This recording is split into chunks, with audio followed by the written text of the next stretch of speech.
We're back. Episode 3. Here we go. So this week we're going to do a quick video on legacy blankets. In the last video we talked a lot about the Mandi's making story, and now we are here. We are about a year, little over a year into this legacy blanket journey. It's been amazing. I know in the last video I mentioned that we have a Facebook group full of creators who are making squares for our blankets. We have people who in the group are encouraging one another. Last year alone we were able to make 76 or 78, 75 plus legacy blankets and give them away to kids. And this year our creators are still going strong, and it's amazing. The group is growing. People are just continuing to connect with one another and make blankets together. And so in this video I just want to share a little bit about legacy blankets and kind of give what is a legacy blanket? What does that even mean? I know we have a lot of new people who will come and watch this video, and so if you are wanting to get started on making legacy blankets or become part of the creator community, this video is for you. So let's get started. Let's kick right in. A legacy blanket. What is a legacy blanket? Well, a legacy blanket actually consists of squares. If you have been in or part of the community of knitters and crocheters, you know a granny square blanket. So a legacy blanket is basically a granny square blanket. It is a blanket that consists of multiple squares. But the difference between a granny square blanket and a legacy blanket is that a legacy blanket consists of many different squares made by multiple people.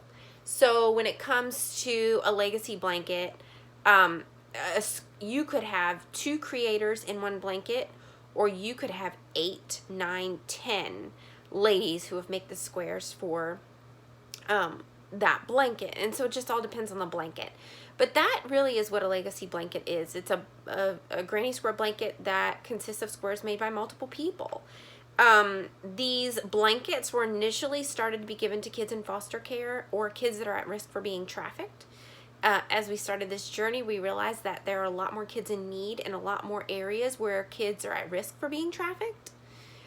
We've partnered and given legacy blankets to kids who are homeless, kids in foster care, like I mentioned.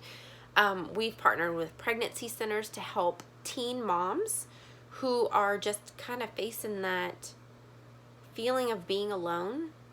And so we've partnered with them. We've partnered with addiction centers.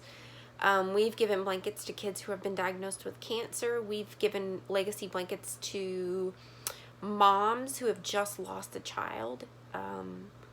So honestly, it's grown. My passion, my heart, if you know anything about me or from the very beginning of Mandi's Makings, you know that I want to raise awareness for trafficking and I want to give back to kids. But I knew that from the beginning of Legacy Blankets, it wasn't just going to be kids impacted by trafficking. And I loved that because I thought that that meant that more ladies could get involved and we could expand our reach. Because I've said it before and I'll say it so many more times that it's not just about the blanket. It's about reminding people that they're not alone, no matter what situation they're in, and that there are women who are thinking about them and who care about them, and that they have a God who loves them and is not going to leave their side. And so that is the goal of the blanket. It's not about the blanket, but it's what that blanket carries, and that they can carry with them no matter what journey they're on or where they go. And then that was the reason that, and I think that's why, yes, it started with kids that were impacted by trafficking, but that's why we've grown kind of the reach, I guess you would say, for the blankets for Mandi's Makings as a whole. My passion is trafficking, but there are many other women who help make the legacy blankets for these kids who have passions for impacting kids who are walking through cancer, who are in a family that's facing just a horrific experience. And I don't ever want to limit the impact that we can make if we know that an opportunity has been placed in front of us, that we can give and be a part of a child's life or a family's life in need. And so that's what we're going to do. The size squares. So when it comes to a legacy square, it's I brought a few examples to show you. So a legacy square it's a granny square, right? Here's another one that was sent in. It's white and it has little specks of silver in it. And then here's another one. It's pink, hot pink square. So a legacy square is essentially a granny square. It's a 6-inch square and it has 6 rows. The goal is 6 rows. We want all the squares to be the same so that when we go to assemble the blankets, it's easier to construct the blanket. The required weight is a size 4 medium weight yarn. And the yarns that are used should be machine wash and dryable. So I always tell people if the goal is if you can do an acrylic weight size 4 yarn and make a 6-inch square with 6 rounds, that's ideal.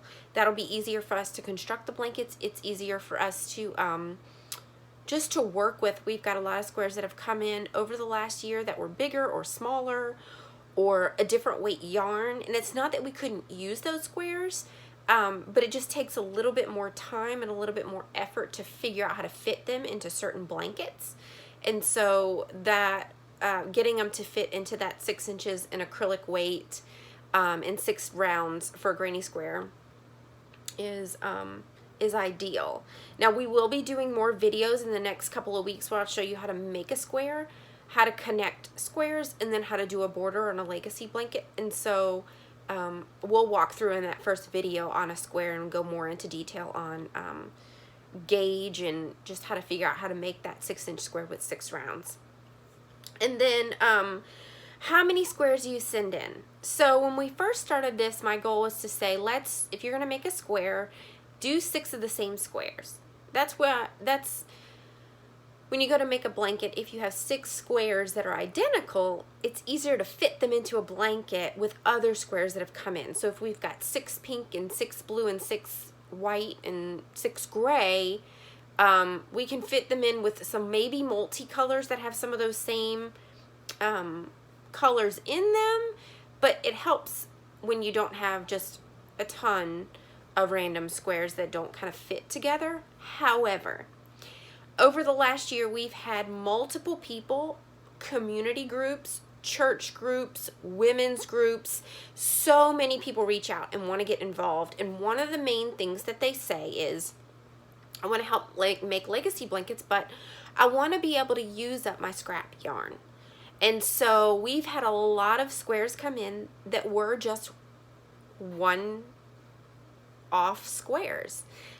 We had a group send in squares. There were over 200 squares, and honestly, most of the squares didn't match. They weren't the same. They matched, like some of the colors could be connected together, but the squares weren't identical. And what I've learned is that while it would be nice to have some of you who are making those squares and doing 6 of the same to mail in so that we can have some type of a consistency, I guess you would say, to a blanket. If you are the type of person who has a ton of scrap yarn that you're wanting to use and you want to get involved in making legacy blankets, go for it. Do it. Just if you remain consistent with the 6-inch and the 6 round, to make sure that it fits in with our other squares, I'm all about it. Because the blankets, there's been a few blankets that we've made from some of the random squares that have come in. I guess you would say they're not random at all, but the ones that don't have any matches, and they've become such beautiful blankets. And so I say use your scrap yarn and become a legacy blanket creator and help make these squares, because they will be used in a blanket. And these blankets are turning out to be gorgeous. And then the last bit that I want to say real quick before I'm going to show you, I have 2 blankets that I want to share with you. The last thing is, if you are on Facebook and you want to become part of the Facebook community, we have a creator group that's got about 60 creators in there who make squares. Not all of them make squares. Some of them are there to encourage. Some of them are there to cheer us on, pray with us through the squares. There's nothing in the group that says if you're in here, you have to make a certain number of squares. The Facebook group has become kind of a place where they've done collaborations on certain blankets. It's built a community of women who have become friends in other areas of life, who have learned about likes and dislikes, and it's just beautiful to see some of the friendships that have come out of there. People who have met, like I've known from different groups, one group and then another group, and they come into this group together, and now they're connected and they're in community and they're working together, and it's just neat to see that community being built in that group. And then we have one of our girls in there who has done some teaching videos in the past, so she's already done videos to show how to make some of the squares, and so she's just shared some quick little videos. If people have had questions or if she's learned how to make a certain square, she shared that video in there. So it's neat to see that. And then we have just the encouragement. We've had quite a few women who have walked into that group or joined into that group not knowing how to crochet at all, and now they are killing it with these legacy squares. They've learned how to make squares. They're mailing in squares for blankets, future blankets. They're working with other creators to work on collaborations. It's amazing. I get tickled every single time a new lady joins the group who says, I have no idea to crochet, and now she's one of our ladies in there. She's like working on 70 something squares right now. She didn't know how to crochet when she got in the group. And so I just think it's so cool to see that community. That's what Mandi's Makings is all about. So I encourage you, if you're on Facebook, join the group. I'll put a link below in the comments for that group, so you can click in there and join that group with us. And then if you are sending in squares, if you do join the Facebook group, there are some files in there that'll tell you all the details that you need to know about legacy squares and mail them in. But I'll also put a note in the bottom of this video with the address on where you can mail squares in if you want to be a legacy blanket creator, if you want to mail some squares in. So I'll put those notes in the bottom of the video so you know where to send those. So that is kind of the overview of Mandi's Makings and legacy squares and legacy blankets. But I just want to share real quick before we end this, because I wanted to do 10 minutes, a short video, but we're at 12, 13, whatever. But I want to show you three blankets. I've got two here. So this first one I'm going to show you is, it's 48 squares. It is a 36 by 48 inch blanket, and it was one of the ones that we made. It's a red, white, and blue blanket, and so I'm going to show you as well as I can this blanket, and it just keeps going and then turns.